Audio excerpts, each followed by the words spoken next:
evening, and thank you for taking the time out of your busy lives.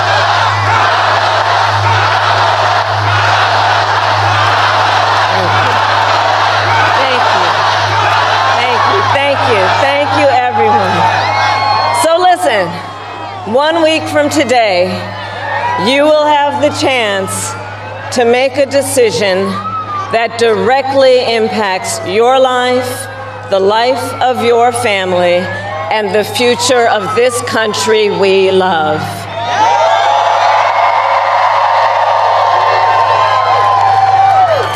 And it will probably be the most important vote you ever cast. And this election is more than just a choice between two parties and two different candidates. It is a choice about whether we have a country rooted in freedom for every American or ruled by chaos and division.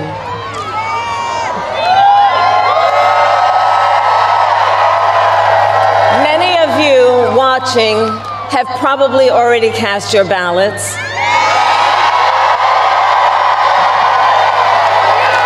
But I know many others are still considering who to vote for, or whether you'll vote at all. So tonight, I will speak to everyone about the choice and the stakes in this election. Look, we know who Donald Trump is. He is the person who stood at this very spot nearly 4 years ago and sent an armed mob to the United States Capitol to overturn the will of the people in a free and fair election. An election that he knew he lost. Americans died as a result of that attack.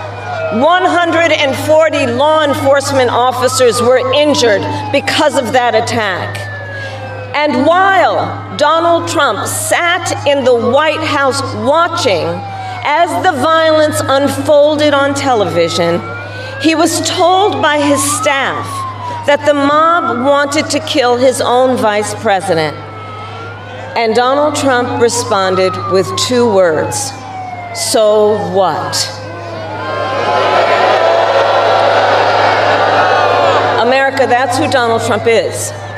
And that's who is asking you to give him another 4 years in the Oval Office. Not to focus on your problems, but to focus on his. And Donald Trump has told us his priorities for a second term. He has an enemies list of people he intends to prosecute. He says that one of his highest priorities is to set free the violent extremists who insulted those law enforcement officers on January 6th. Donald Trump intends to use the United States military against American citizens who simply disagree with him. People he calls, quote, the enemy from within. America, this is not a candidate for president who is thinking about how to make your life better. This is someone who is unstable, obsessed with revenge, consumed with grievance, and out for unchecked power. Donald Trump has spent a decade trying to keep the American people divided and afraid of each other. That is who he is. But America, I am here tonight to say that is not who we are.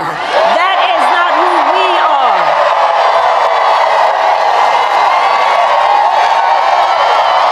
That is not who we are. You see, what Donald Trump has never understood is that e pluribus unum, out of many, one, isn't just a phrase on a dollar bill. It is a living truth about the heart of our nation. Our democracy doesn't require us to agree on everything. In fact, we like good arguments from time to time. Just think of your own family, right? It's not the American way to not have disagreements. We don't shy away from robust debate. In fact, we like a good debate, don't we? We like a good debate. And the fact that someone disagrees with us does not make them the enemy within. That's right. They are family, neighbors, classmates, co-workers. They are fellow Americans. And as Americans, we rise and fall together.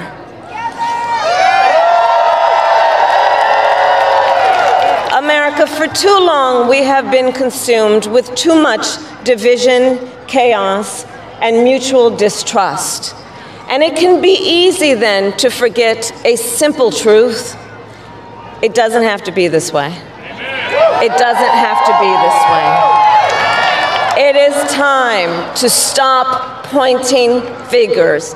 We have to stop pointing fingers and start locking arms. It is time to turn the page on the drama and the conflict, the fear and division. It is time for a new generation of leadership in America.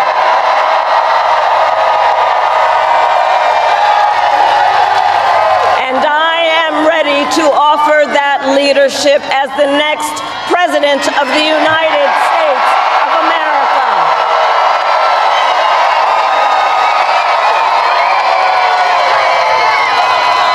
Now look, let me say, I recognize this has not been a typical campaign.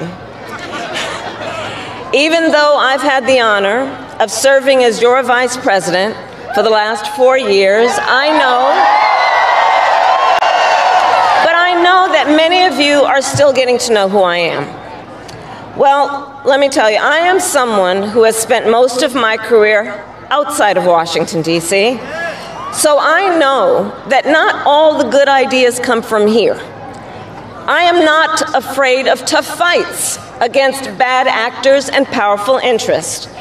Because for decades, as a prosecutor and a top law enforcement officer of our biggest state, I won fights against big banks that ripped off homeowners, against for-profit colleges that scammed veterans and students, against predators who abused women and children, and cartels that trafficked in guns, drugs, and human beings. And I did this work because for as long as I can remember, I have always had an instinct to protect.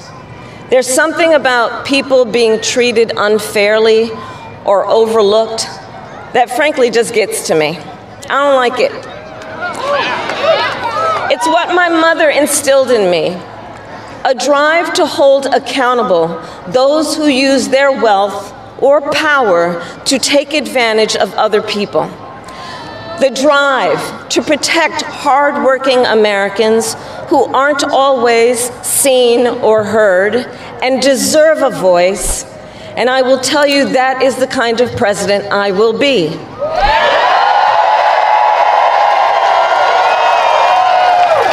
And look, I'll be honest with you, I'm not perfect, I make mistakes, but here's what I promise you.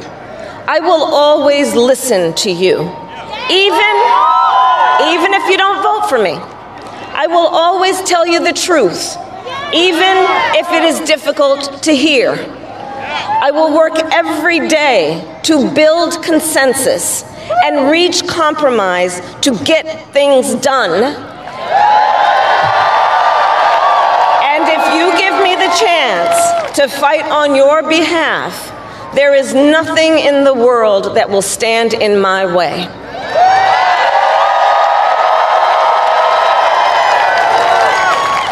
So look, in less than 90 days, either Donald Trump or I will be in the Oval Office. Okay?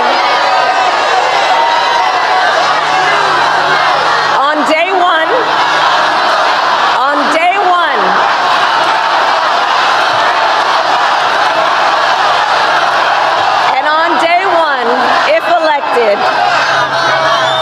On day one, if elected, Donald Trump would walk into that office with an enemies list. When elected, I will walk in with a to-do list, full of priorities of what I will get done for the American people. And I will work with everyone, Democrats, Republicans, and independents, to help Americans who are working hard and still struggling to get ahead. I have been honored to serve as Joe Biden's vice president. But I will bring my own experiences and ideas to the Oval Office. My presidency will be different because the challenges we face are different. Our top priority as a nation 4 years ago was to end the pandemic and rescue the economy. Now, our biggest challenge is to lower costs that were rising even before the pandemic and that are still too high. I get it. I still remember our mother sitting at that yellow Formica table, late at night, cup of tea in hand, a pile of bills in front of her, trying to make it all work. And I've heard from so many of you who are facing even greater financial pressures. Donald Trump's answer to you is the same as it was the last time. Another $1 trillion in tax cuts for billionaires and big corporations. And this time, he will pay for it with a 20% national sales tax on everything you buy that is imported. Think about it. Clothes, food, toys, cell phones. A Trump sales tax that would cost the average family nearly $4,000 more a year. And on top of that, you will pay even more if Donald Trump finally gets his way and repeals the Affordable Care Act, which would throw millions of Americans off their health insurance and take us back to when insurance companies had the power to deny people with pre-existing conditions. Well, we are not going back. We are not going back.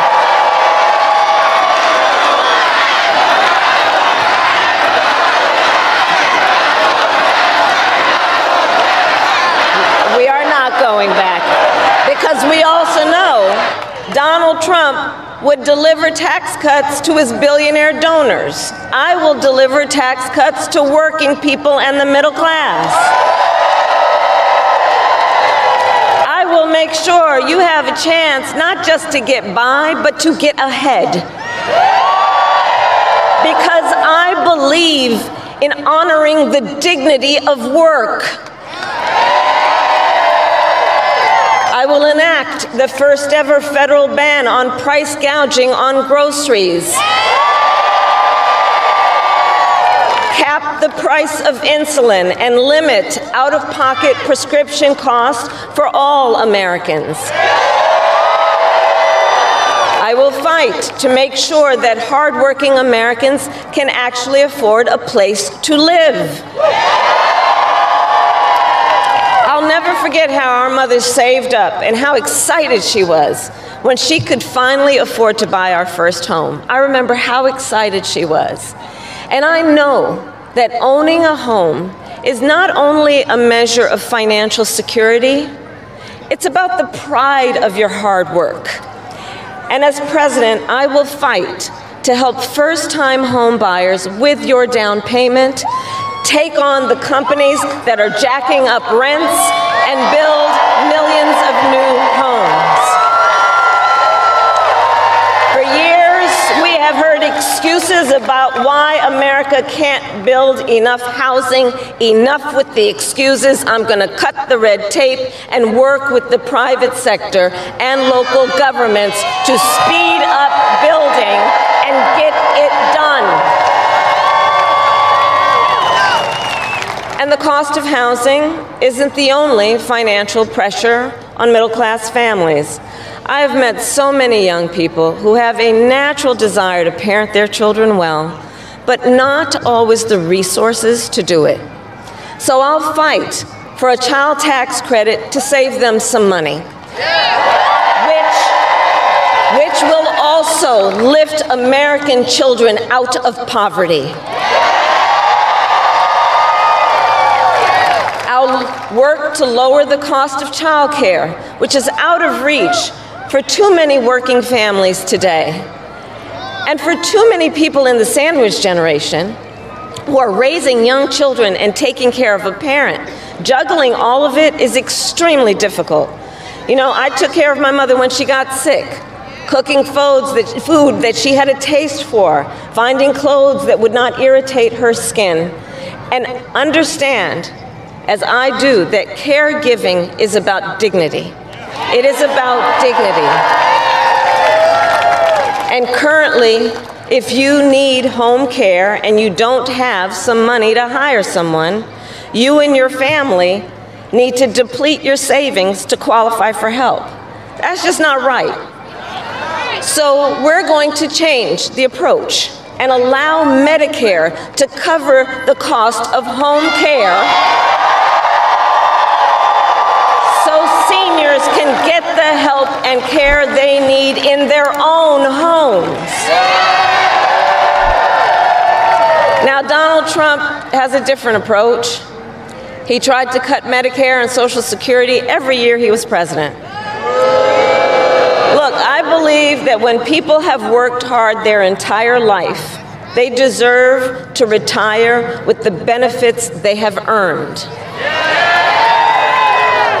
And I believe in the fundamental freedom of Americans to make decisions about their own bodies and not have their government tell them what to do.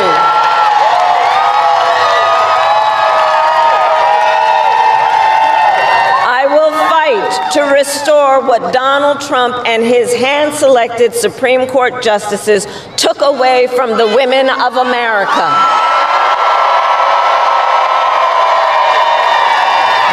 Today, 1 in 3 women in America, think about it, 1 in 3 women in America lives in a state with a Trump abortion ban. Many with no exceptions even for rape and incest.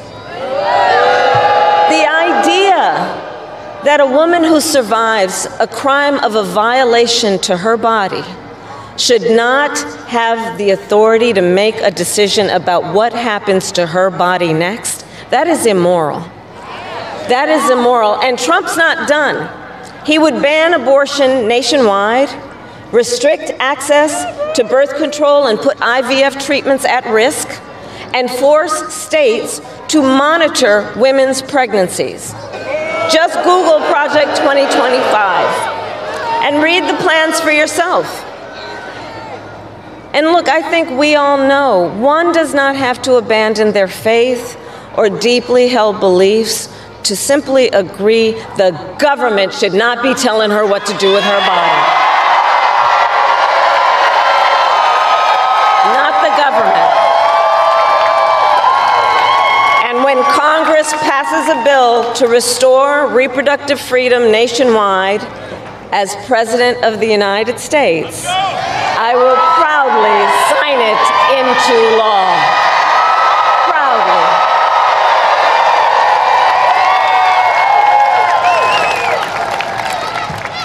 And look, on another subject, politicians have got to stop treating immigration as an issue to scare up votes in an election.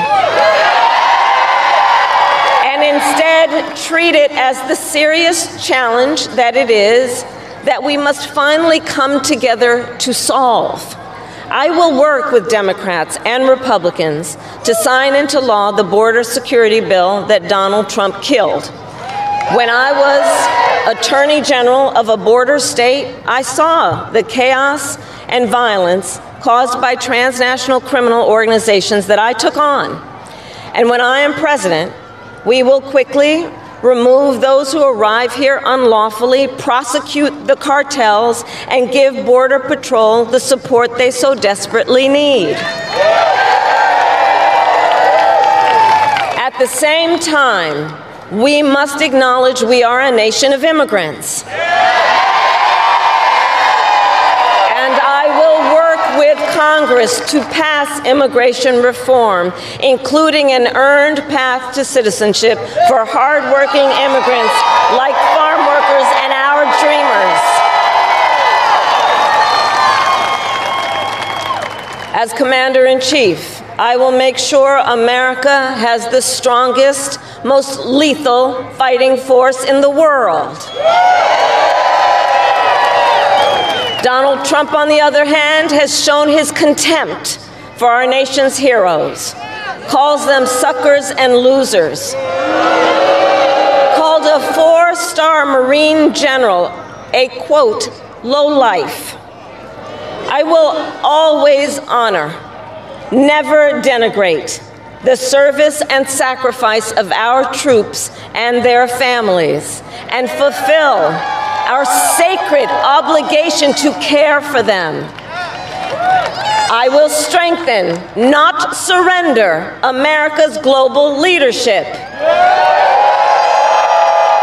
And I will stand with our friends because I know that our alliances keep American people safe and make America stronger and more secure.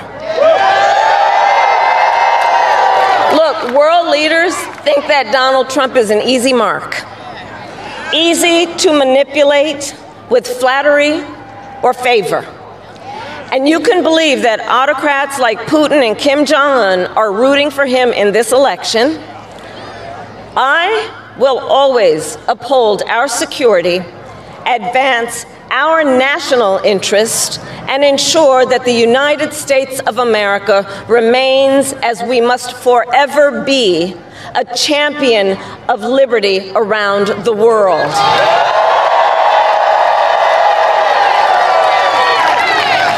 America, we know what Donald Trump has in mind.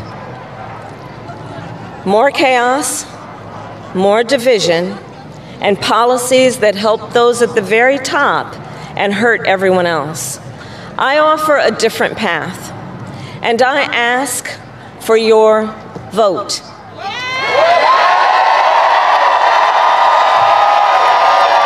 And here is my pledge to you. I pledge to seek common ground and common sense solutions to make your life better. I am not looking to score political points. I am looking to make progress. I pledge to listen to experts, to those who will be impacted by the decisions I make, and to people who disagree with me. Unlike Donald Trump, I don't believe people who disagree with me are the enemy. He wants to put them in jail. I'll give them a seat at the table.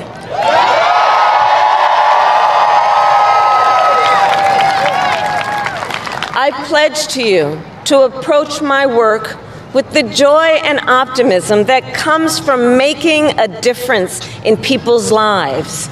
And I pledge to be a president for all Americans.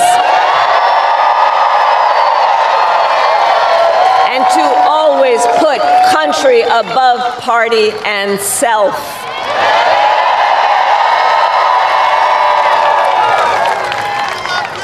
I love our country with all my heart. And I believe in its promise because I've lived it. I grew up as a child of the Civil Rights Movement. My parents would take me to marches in a stroller, where crowds of people of all races, faiths, and walks of life came together to fight for the ideals of freedom and opportunity. I've lived the promise of America. I saw how hard our mother worked to give her daughters the same chances this country gave her.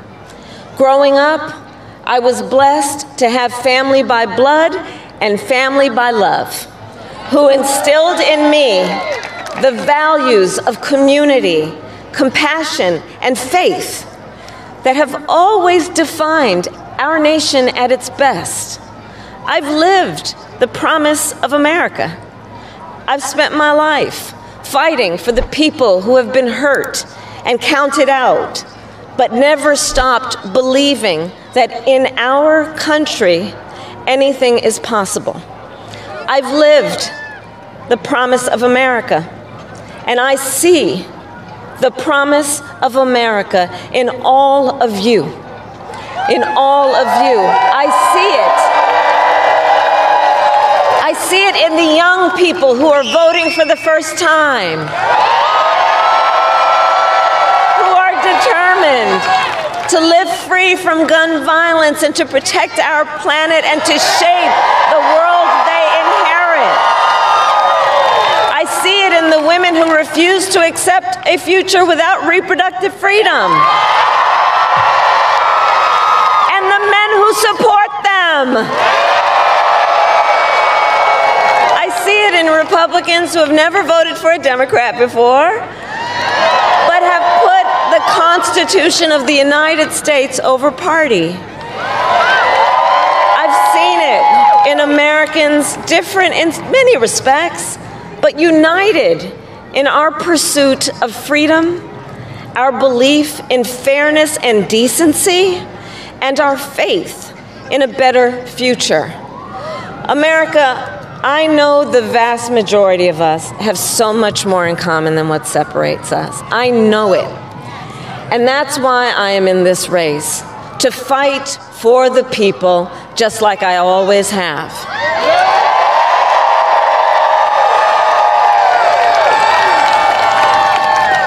Nearly 250 years ago, America was born when we wrested freedom from a petty tyrant. Across the generations, Americans have preserved that freedom, expanded it, and in so doing, proved to the world that a government of, by, and for the people is strong and can endure.